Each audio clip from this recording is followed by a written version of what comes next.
el servicio secreto israelí raptó a Eichmann cerca de su casa y lo entró a escondidas en Israel, donde sería juzgado y colgado. El secuestro causó una protesta internacional, pero el plan original de 1960 era mucho más ambicioso.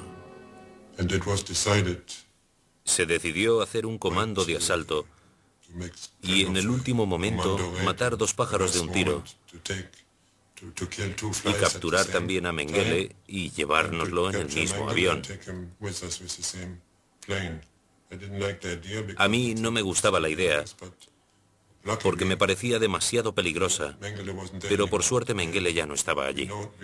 Ahora sabemos que se había marchado de Argentina en 1959. También en 1959, tras un inexplicable retraso de 14 años, las autoridades de Alemania Occidental emitieron la primera orden de captura. Sin embargo, Mengele, avisado por sus contactos en la embajada alemana, cruzó la frontera argentina y entró en Paraguay en abril de 1960. Fue 2 meses antes de que su orden de detención se emitiera también en Buenos Aires.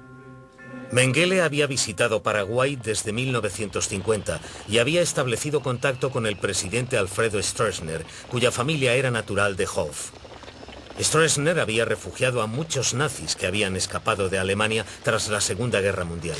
Admiraba al as de la Luftwaffe Hans Ulrich Rudel, que entonces representaba a un grupo industrial alemán en Asunción. Rudel le dio a Mengele una foto autografiada de la guerra y se convirtió en la figura clave que le presentaría a un austríaco que vivía en Brasil, llamado Wolfgang Gerhard.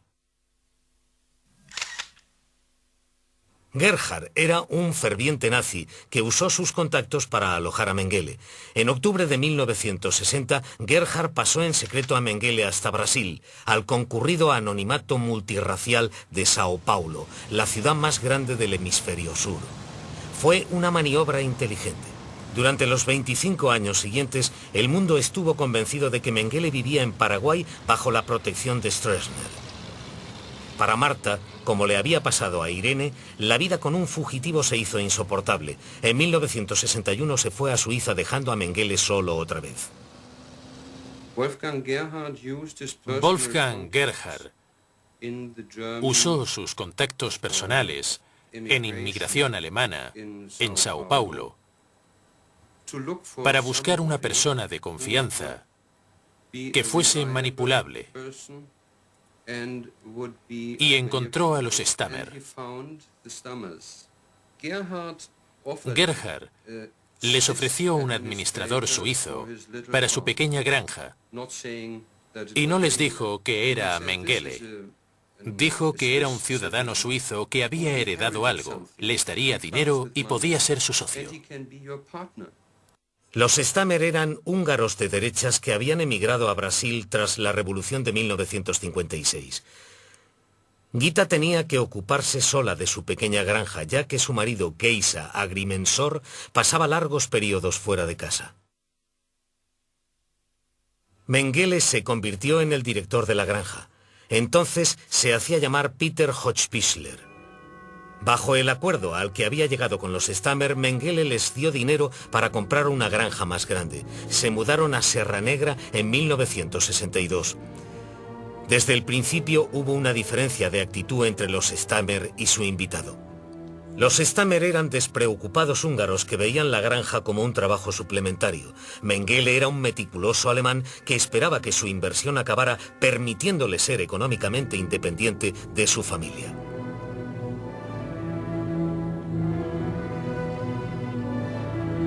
Pero el hombre que había impresionado a sus superiores en Auschwitz, controlando cualquier situación, no podía controlar esta.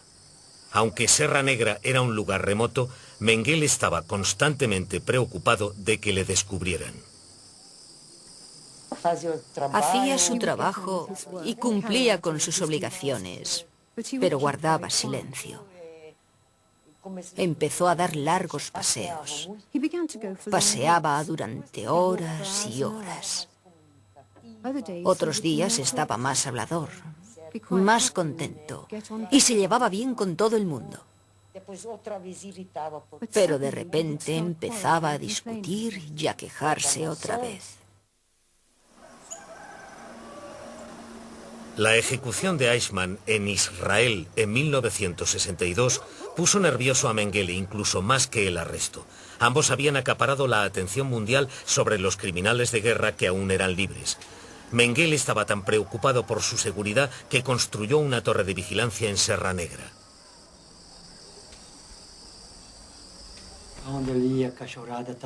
Fuese donde fuese, siempre llevaba a los perros consigo. Tenía 14 o 15 perros, a veces más y a veces menos. No traía a los perros aquí arriba, pero solía venir conmigo. Venía aquí con sus prismáticos para echar un vistazo. Yo hacía lo mismo. Los israelíes tenían 3 testigos que decían haber visto a Mengele, 2 en Paraguay, pero 1 en Brasil. Era muy difícil explorar ese lugar y fotografiarlo, pero lo hicimos lo mejor que pudimos. Usamos a algunos brasileños. Y como dije en una ocasión, mientras iba en coche con un hombre de la zona por una pista de tierra que conducía a un grupo de casas, conocí a un hombre que ahora creo que era Mengele, porque veo sus fotos en la televisión alemana y era el mismo hombre. Solo podíamos intentar capturarle por la fuerza con el uso de armas. Pero debido a las condiciones especiales de la época y a la tensión con Argentina debido al caso Eichmann, y para evitar un escándalo antes del juicio de Eichmann en Jerusalén, decidí que no podíamos hacerlo así.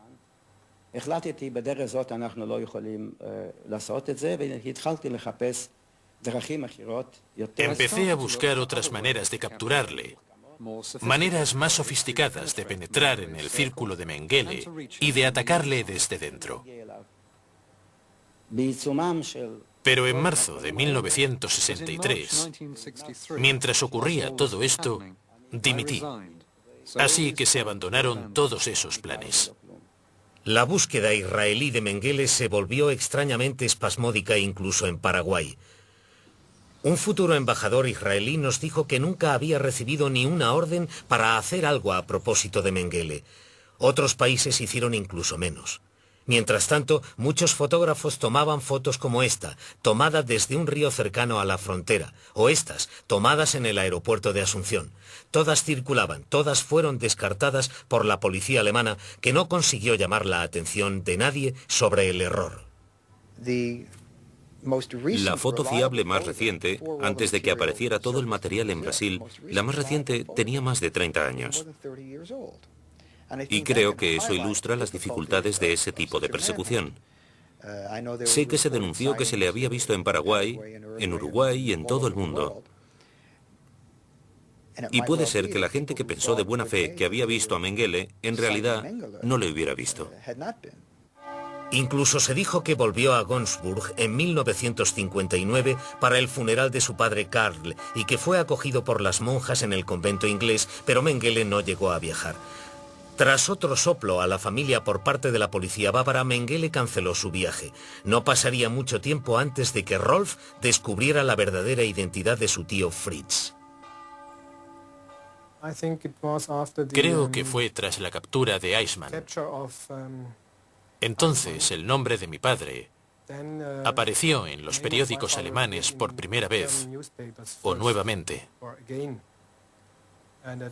Y en la escuela, creo que era 1960, yo tenía 16 años.